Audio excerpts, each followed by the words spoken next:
Well, hello again, and welcome back to Mother Hubbard's. It's the time of year where I have started ordering flowers for next season.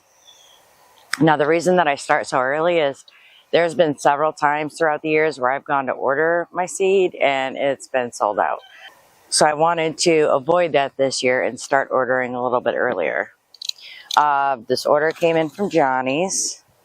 Again, this is just my first order. And I wanted to share with you what is kind of planned out for next year. And I have this tub here because everything, it's just that time of year, everything is saturated in dew and you really don't want to get your seed packets wet.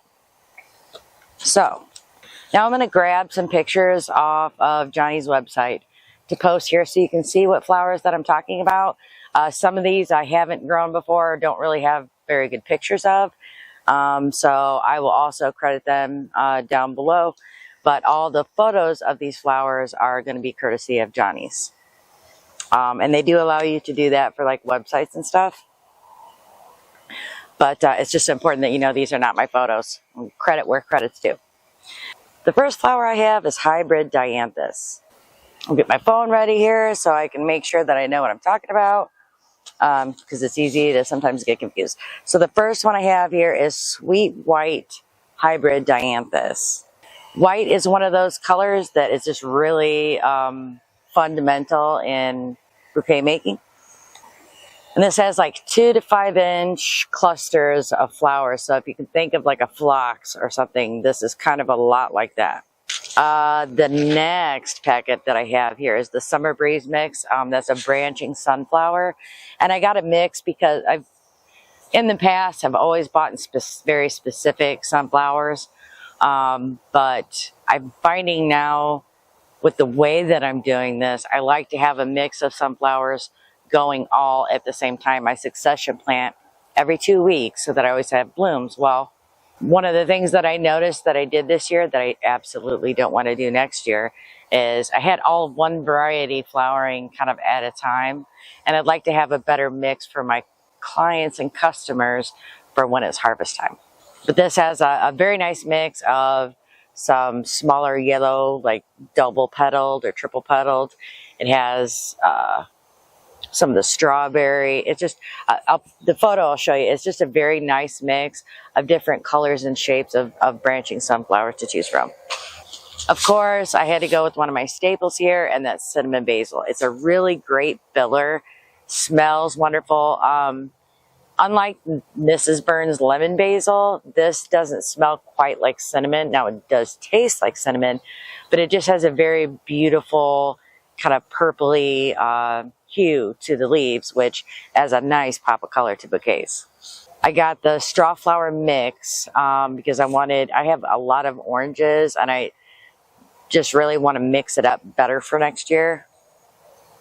Silver dollar eucalyptus. Now I have struggled with this plant in the past. It's really not meant for this zone. It's more meant for very southern zones. We're way up by Lake Michigan, so that might be why I struggle so much, but I'm going to wait until later on in the year to get this planted, and we'll see how this goes. It's just such a beautiful, gorgeous greenery that I really want it for my flower garden, but this is going to be my last year trying it. Okay, so the next is Feverfew, and this is the Magic Single OG variety. I noticed this year with the bouquets, other than some Gomphrena, I really didn't have more of those tiny petal flowers to kind of fill in and make the bouquet look fuller for the clients.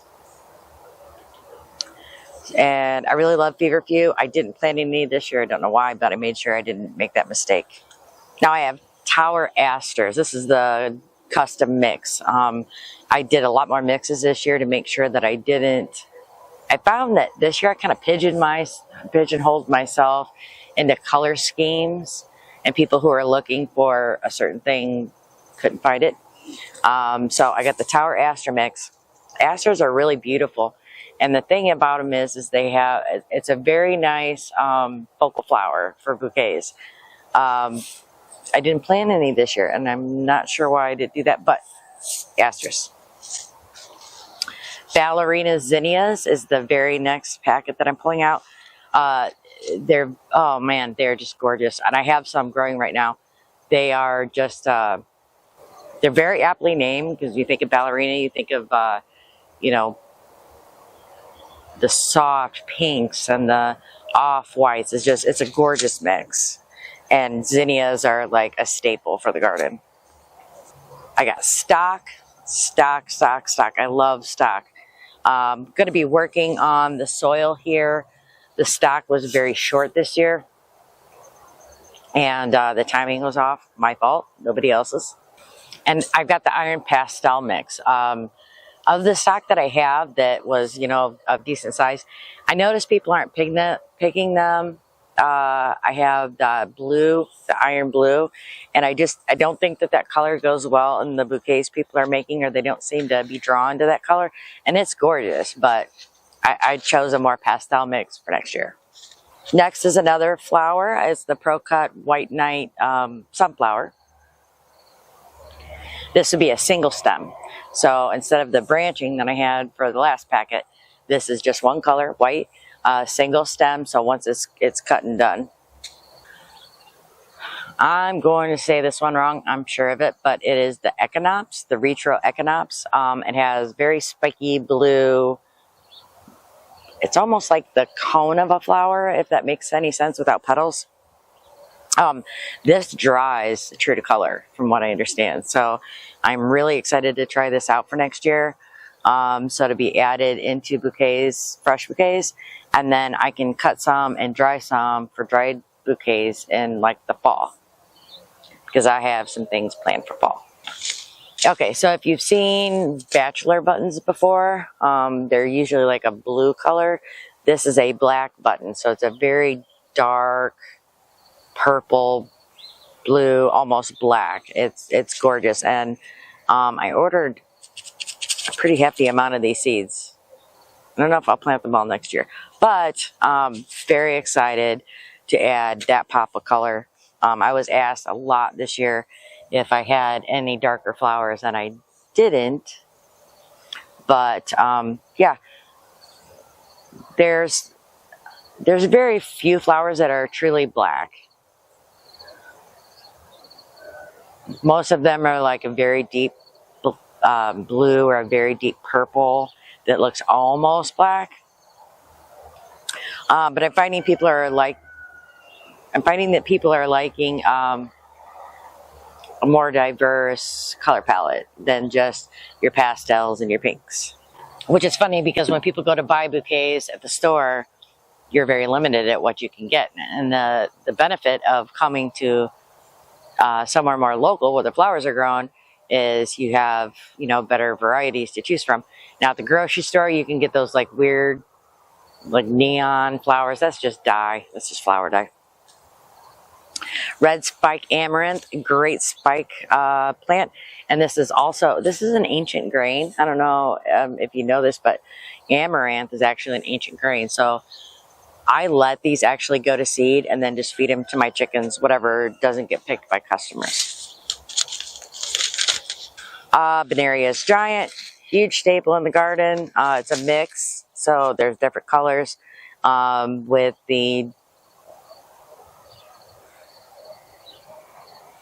zinnias. They're susceptible to powdery mildew. After a while, they get kind of tired, so it's really great to succession plant them. So even though this looks like a little envelope, there is, how many? 500 seeds in this little bitty envelope. Larkspur. So I want to move more of my flowers into perennials. Not all of them. Annuals are very important into a cutting garden. But foundationally, one, to save yourself some money. Two, to extend the variety of flowers that you have. And three, those plants, the longer that they're in the ground, the better that they get established, the better blooms you get every year. So larkspur, I believe you start this in the fall. I believe it's best to start in the fall. I'll have to look at this, but that'll have to go in after my cover crop, or I will plant in the spring, kind of early. Black Knight Scabiosa. Black Knight Scabiosa is the next packet, and this they only have like 1 to 2 inch flower heads, but it's just another one of those dark flowers I wanted to be able to offer. Again, I've had a lot of requests this year for darker flowers. They absolutely loved my darker sunflowers. Like I have a Chianti and a Black Beauty, so that darker color palette, I'm getting a lot more requests for that. And the competition around here doesn't seem to be growing them, so good for me. Red Hedge branching sunflower. So this is another one that they'll be able to continue to be able to cut on. Now I'm going to have to be careful with my branching sunflowers because they take up more space. So when I'm planting the beds next year, I won't be able to have them as tightly packed in as like the single stem varieties. So Red Hedge, gorgeous sunflower. Another packet of Red Hedge. Citrus basil, as I mentioned earlier, this smells exactly like lemon. The plant, the leaves, when you walk by it, you can smell it. The customers love it. It has a very nice fragrance to the bouquet without being overly flowery or perfumey, if that makes sense. The other nice thing is I let people know when they take their flowers home, if they're changing their water, the cuttings actually seem to grow roots, so they can plant it outside. And actually, this makes a really good, interesting pesto. So I got the Queenie Zinnia mix, and I didn't get that very many seeds, and I'll tell you why. Although they're gorgeous, they were not the most picked of the flowers. So I only got a packet of 100. I may get another one and just plant 2 successions of them for next year. But yeah, people seem to be skipping over it. I don't know if the green is off-putting. Like, I know florists really love them, but your you-pick customers like a different palette. They don't like the same thing that they can get at the florist, at least as I'm seeing here. So I don't know. That's one that I need to think of. This is gorgeous. This is Rebecca, but it's the Sahara variety. Okay, I'm back. I had to wait for a train to go by. It was like a super noisy morning, I swear. Like every semi on the interstate wants to use their air brake. Just had a train go by. Roosters crowing away. It's a challenge. Anyway, Sahara Rebecca. Now this tiny little envelope, it feels empty, but I can feel just the seeds in the bottom. But you might know Rebecca as Black-Eyed Susans, but this is a different variety than the standard yellow with the dark brown center. This is just stunning, and it is a great fall flower. I mean, it just falls right into that fall color scheme that people just absolutely love. I didn't grow any this year, brain fart on my end, but this just, it makes a great bouquet all on its own. It's just stunning. Okay. This looks like a lot bigger envelope than this, right? And now a plane. So this season that just is coming to a close, we had this very weird freeze in June, which is unheard of. Like, people are usually getting their gardens in the 1st of May because our last frost date is like the end of April. We had this very weird late freeze that came in the beginning of June, and it killed off a lot of stuff. All my sweet peas died, and sweet peas are pretty hardy. If that tells you how cold it got, I lost a ton of plants in the nursery because I'd already ordered annuals. The freeze was not even in the weather forecast. Like this, it was supposed to get cold, but it was supposed to stay above freezing. Well, the weather guy was wrong. It got down to like 29 degrees, sustained for like 6 hours. I lost a ton of annuals in my nursery, lost all my sweet peas. I mean, they just flat out died. So I have high hopes for next year that this weird June freeze was a one and done thing and that we won't go through that again. Sweet peas they make a great bouquet all on their own. They're very fragrant. They don't eat them. They're toxic, but just absolutely stunning, and I was so sad that I didn't have any this year. So looking very forward to my sweet peas for next year. And then in the bottom of this box, pull this out, isn't flowers per se, but this is my cover crop seed. Now, I would not usually order my cover crop seed to be mailed to me. I got an oats and peas mix. As I've discussed in other videos, the ground here is just straight up sand. So here we really need to work on soil fertility and organic matter. The oats and peas is great because they're easy to terminate. They add biomass. It keeps weeds from going. So in a previous video, and I'll insert a clip here, but in the previous video I showed you one area that's like super weedy. So what I'm doing now, and I'm going to start doing it actually today, I'll probably shoot a video on it since I'm already thinking about it, but as I'm pulling weeds and going through, I'm going to start dropping my cover crop seed in. That's not usually how you cover crop. Usually you just take a bed, terminate it, cover crop it, let it grow, terminate it. What I'm going to do is start filling in holes. So where flowers have expired or gotten tired, I'm going to cut them out. I'm going to leave the roots in because as those degrade, they keep feeding the soil biology. I will add my cover crop seed and let that germinate and grow. This is, as I'm shooting this video, this is the middle of September. I have about 6 to 8 weeks before my first frost. Maybe. This year's been weird. And everywhere that there's not flowers currently, as I'm pulling weeds, I'm going to drop these seeds in. We got a rain coming in a few days, so I want everything to germinate and grow and fill in all the empty spots, because if there's plants growing, the weeds don't grow. The other thing too is there's areas that where the dahlias are planted that I can't pull those out. I'm not going to pull those out. Those are going to stay in the soil. I did find one patch that had some leafy gall, so I disposed of it entirely. You do not put that in the compost pile. You get rid of it entirely because you don't want that disease spreading to your other dahlias. But all my other dahlias are doing very well. They're very healthy, but it's not ideal to pull them until after the frost has killed them. You don't let the tubers freeze, but you want that frost to kill off the green matter. Then I'll dig those up, and if there's time, which I don't believe there's going to be, but if there's time, I'll plant a cover crop. I will probably only be able to really just put some compost in that area, which is fine. That's why I compost. But this will really help next year's crop.